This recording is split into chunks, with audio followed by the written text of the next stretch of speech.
The 81 short chapters known as the Tao Te Ching have been translated more often than any other book in the world, with the single exception of the Bible. Like the Bible, the Tao Te Ching is a book whose appeal is as broad as its meaning is deep. It speaks to each of us at our own level of understanding, while inviting us to search for levels of insight and experience that are not yet within our comprehension. As with every text that deserves to be called sacred, it is a half-silvered mirror. To read it is not only to see ourselves as we are, but to glimpse a greatness extending far beyond our knowledge of ourselves and the universe we live in. The Tao Te Ching deals with what is permanent in us. It speaks of a possible inner greatness and an equally possible inner failure, which are both indelibly written into our very structure as human beings. Under its gaze, we are not American or Chinese or European. We are that being, man, uniquely called to occupy a precise place in the cosmic order, no matter where or in what era we live. The Tao Te Ching is thus a work of metaphysical psychology, taking us far beyond the social or biological factors that have been the main concern of modern psychology.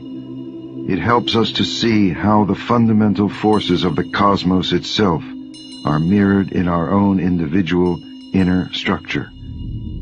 And it invites us to try to live in direct relationship to all these forces. Metaphysically, the term Tao refers to the way things are. Psychologically, it refers to the way human nature is constituted, the deep, dynamic structure of our being. Ethically, it means the way human beings must conduct themselves with others. Spiritually, it refers to the guidance that is offered to us, the methods of searching for the truth that have been handed down by the great sages of the past, the way of inner work. Yet all these meanings of Tao are ultimately one.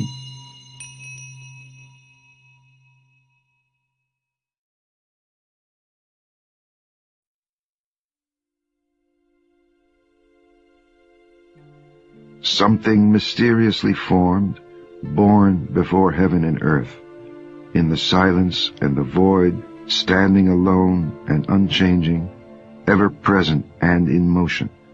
Perhaps it is the mother of 10,000 things. I do not know its name. Call it Tao. For lack of a better word, I call it great. Being great, it flows. It flows far away.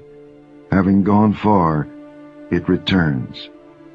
The picture before us is of a cosmic force or principle that expands or flows outward, or, more precisely perhaps, descends into the creation of the universe, the 10,000 things.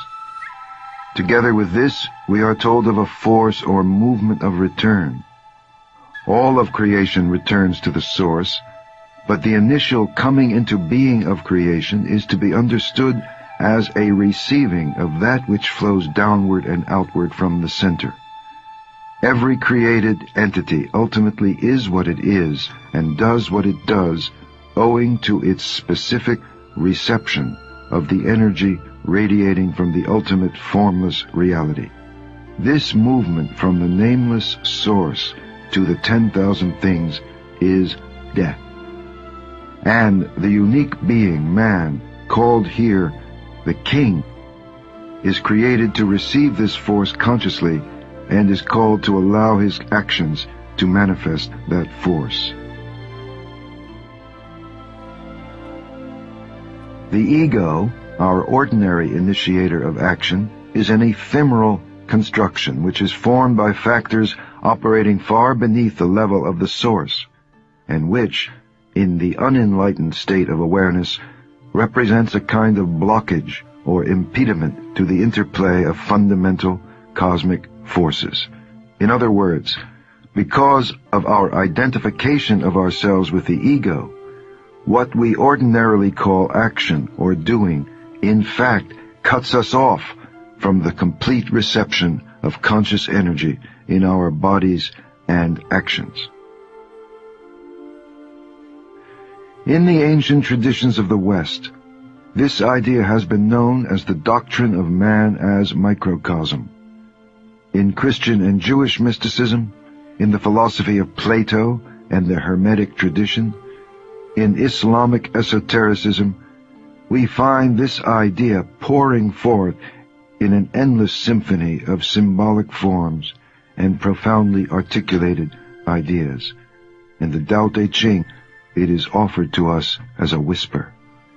The metaphysical doctrine now stands before us in outline. An unformed, ungraspable, pure conscious principle lies at the heart and origin of all things. It is referred to as the Tao. This principle moves, expands, descends into form, creating the hierarchically, organically ordered cascade of worlds and phenomena called the 10,000 things, or simply the great universe. Man is built to be an individual incarnation of this whole.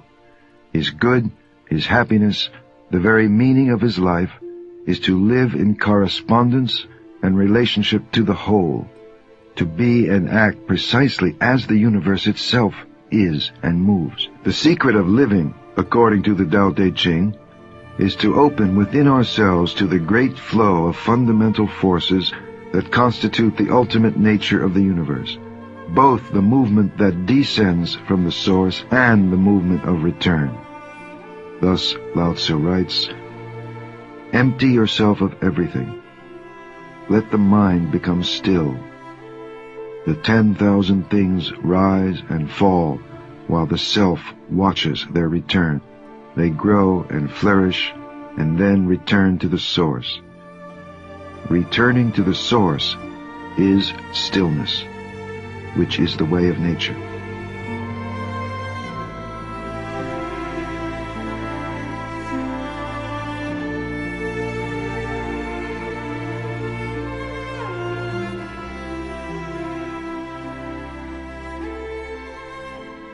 The Tao that can be told is not the eternal Tao. The name that can be named is not the eternal name. The nameless is the beginning of heaven and earth. The named is the mother of 10,000 things. Ever desireless, one can see the mystery. Ever desiring, one sees the manifestations. These two spring from the same source, but differ in name. This appears as darkness, darkness within darkness, the gate to all mystery.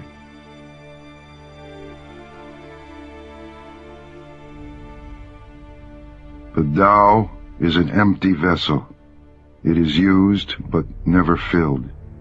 O unfathomable source of 10,000 things, blunt the sharpness, untangle the knot, soften the glare, merge with dust. O hidden deep, but ever present, I do not know from whence it comes. It is the forefather of the gods.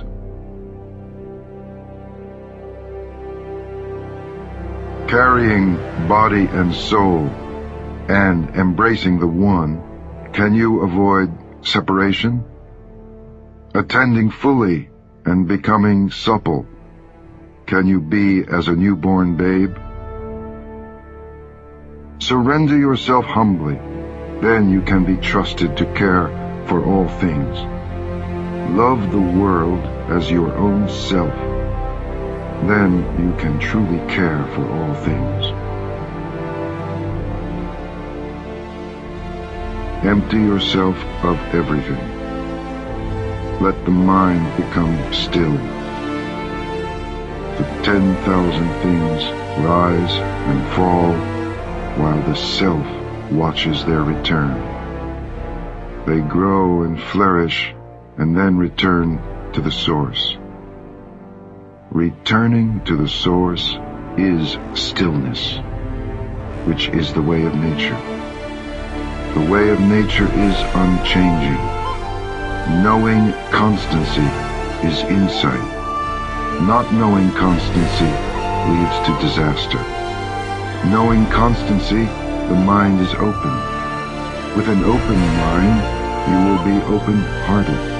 Being open-hearted, you will act royally. Being royal, you will attain the divine. Being divine, you will be at one with the Tao. Being at one with the Tao is eternal, and though the body dies, the Tao will never pass away.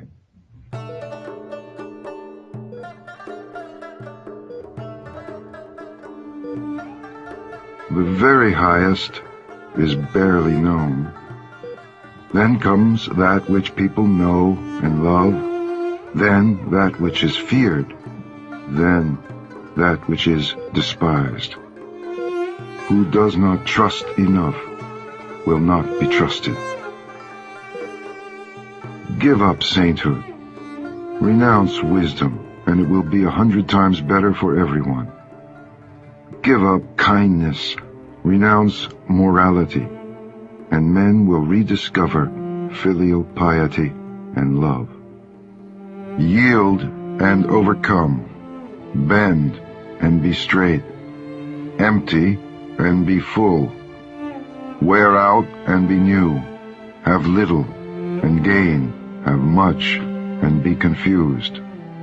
Be really whole, and all things will come to you. Man follows the earth. Earth follows heaven. Heaven follows the Tao. Tao follows what is natural. Know the strength of man, but keep a woman's care. Be the stream of the universe. Being the stream of the universe, ever true and unswerving, become as a little child once more. Know the white, but keep the black. Returning is the motion of the Tao. Yielding is the way of the Tao. The 10,000 things are born of being. Being is born of not being. The Tao begot one. One begot two. Two begot three. And three begot the 10,000 things. The 10,000 things carry yin and embrace yang. They achieve harmony by combining these forces. Fame or self, which matters more?